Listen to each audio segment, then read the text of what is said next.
गेल्या काही दिवसांपूर्वी सुसरदा वनपरिक्षेत्रात बिबामल गावामध्ये तडसाने धुमाकूळ घातला होता व गावकऱ्यांना जखमी केले होते।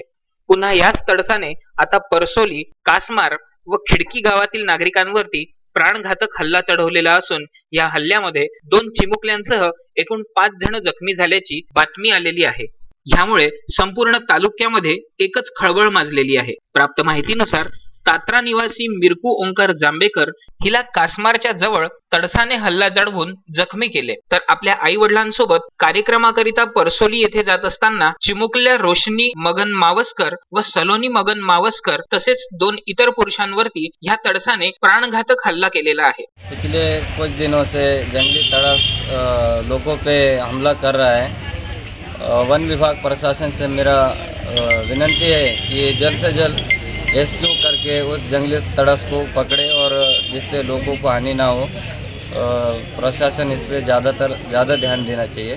खिडकी, कासमार, चात्रा, जिल्हा पार्टी या गावांमध्ये नागरिकांना सावध राहण्याचा इशारा स्थानिक प्रशासनाद्वारे देण्यात आलेला असून तडस पिसाळलेला असल्याची शक्यता वन विभागाने वर्तवलेली आहे। सुसरदा वनपरिक्षेत्र अधिकारी शुभांगी डेहणकर यांनी सर्व जखमींना धारणी उपजिल्हा रुग्णालयात दाखल करून उपचार सुरू केले आहेत। तसेच वरिष्ठांना माहिती देऊन पिसाळलेल्या तडसाला ट्रँग्युलाइज करून कारवाई केली जाईल अशी माहिती त्यांनी यावेळी दिली आहे। या प्रसंगी प्रहार संघटनेचे दिलीप चतुर व राष्ट्रवादी काँग्रेसचे युवा तालुकाध्यक्ष रमेश धांडे यांनी जखमी नागरिकांना उपचार देण्याकरिता विशेष सहाय्य करून मदत केली।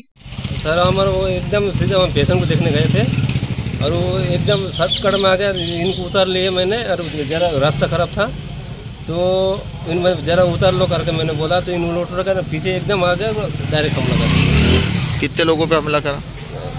एक ही जन में बैक है हमारे इसमें। और उसका क्या था वो? शेरी था वो। कैसा था दिखने में? धन्ना कलर का है ना, पट्टा है। तस्मीन शेख, सुलेमान मेमन व जुगल किशोर जयसवाल, विदर्भ न्यूज, धारणी।